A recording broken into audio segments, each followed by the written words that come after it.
सभी की डिमांड है कि शहर में और गांव में अभी प्रशासक लगे हुए हैं और जो जनता के रोज़ के काम होते हैं उसको अधिकारी ढंग से टैकल नहीं कर पाएंगे। तो सबकी मांग है, जनता की मांग है और हमारी पार्टी तो शुरू से कह रही है कि जल्द से जल्द राजस्थान में चुनाव हो। और मुझे खेद है कि भाजपा की सरकार जब से बनी है ना तो छात्र के चुनाव हुए यूनिवर्सिटी में, ना नगर पालिका के हुए, ना पंचायत के हुए। तो जो मूल भावना लोकतंत्र को मजबूत करने की संविधान में है, अंकित है, कानूनी उनको पाबंद है सरकारों को कि चुनाव करवाइए। न जाने निर्वाचन आयोग क्या कर रहा है और न जाने सरकार क्या कर रही है। कोर्ट के निर्णय के बाद भी 15 अप्रैल की समय सीमा थी, उसके बाद भी यहाँ चुनाव नहीं कराए गए। तो सभी लोगों की मांग है कि चुनाव हो ताकि अपने वार्ड मेंबर्स को अपने निगम परिषद में, अपने पंचायतों में लोग चुनकर जाएं ताकि जनता के काम रोज़ हों। अब छोटे छोटे कामों के लिए कलेक्ट्रेट्स भी काम नहीं कर पाएंगे, सब जानते हैं। इसलिए लोगों में काफ़ी एक रोष भी है कि बेवजह चुनाव टाले जा रहे हैं। सभी का मन है कि चुनाव हो और मैं जानता हूं कि भाजपा की सरकार चुनाव कराना नहीं चाहती। चुनाव होंगे तो परिणाम उनके पक्ष में आने वाले नहीं हैं। इस डर से वो बार बार बहाने मारकर चुनावों को टालते हैं। सबका मन है, हम कोर्ट कचहरी का रास्ता भी अपनाएंगे और दबाव बनाएंगे कि चुनाव हो। बाकी यहाँ जो आम जन समस्या रहती हैं उसका निराकरण करने के लिए लगातार मैं अधिकारियों को संपर्क में हम रहते हैं और काम चल रहा है। लेकिन प्रदेश में मैं जिन गांव में कल गया, किसी भी गांव में नरेगा का कोई लगभग समाप्त है। तो नरेगा का नाम बदलकर जो केंद्र सरकार ने पाखंड रचा था वो अब सामने आ गया। हम शुरू से कहते थे नाम बदलना उद्देश्य नहीं है, नरेगा को समाप्त करना उद्देश्य है। आज और इतिहास गवाह है, जब कांग्रेस सरकार थी तो लाखों लाख लोग रोज़ दिहाड़ी में कुछ पैसा कमाकर अपने घर जाते थे, महिलाएं भी, मर्द भी। आज राजस्थान में लगभग नरेगा बंद होगा और पूरे देश में हालात हो गए हैं। तो आपने नरेगा को बंद कर दिया है, ग्रामीण क्षेत्र में विकास के लिए आप पैसा दे नहीं रहे हैं, चुनाव पंचायतों के आप करा नहीं रहे। तो विकास और डेवलपमेंट सरकार का एजेंडा नहीं है। ये तो सिर्फ मैनेजमेंट कर इश्तिहार और अखबार पोस्टर छाप कर अपनी पीठ थपथपा रहे हैं। इतनी घोषणा हो गई। अब जो बजट घोषणा हो रही हैं कितनी कारगर हो रही हैं।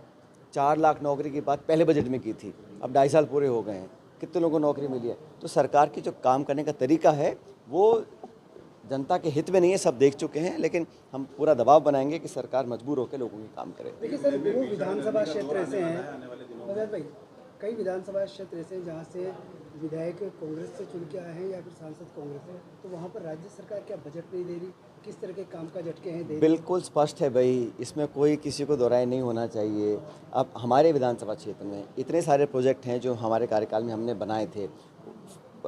हमारा गरौद का पुल है, हमारा मेडिकल कॉलेज है, नर्सिंग कॉलेज है, फूड पार्क, इन सब के जो जिस तरीके से इनको औपचारिक शुरुआत मिलनी चाहिए, एक उद्घाटन होता है, एक प्रोग्राम होता है, लोगों को संदेश जाता है, तो सरकार नहीं चाह रही है। और भेदभाव तो है भाई, जहाँ जहाँ कांग्रेस के एमपी एमएलएज हैं वहाँ सरकार की मंशा कम होती है काम कराने की, देने की। घोषणा करते भी हैं तो फाइनेंस नहीं आता, बजट नहीं आता, लटकता रहता है।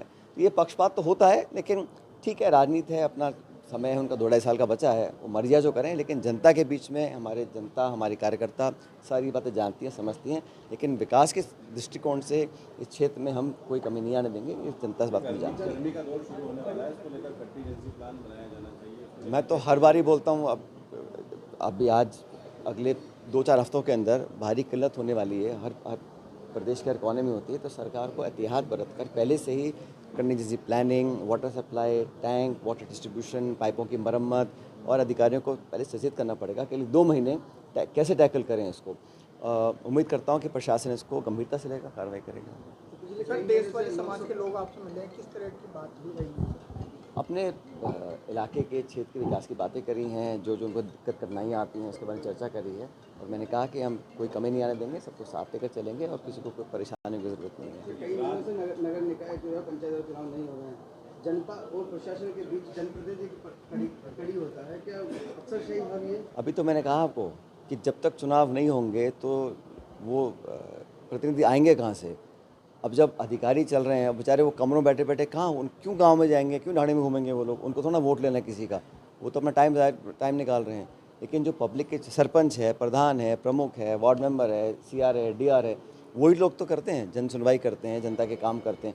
बिल्कुल ठप पड़ा है मामला।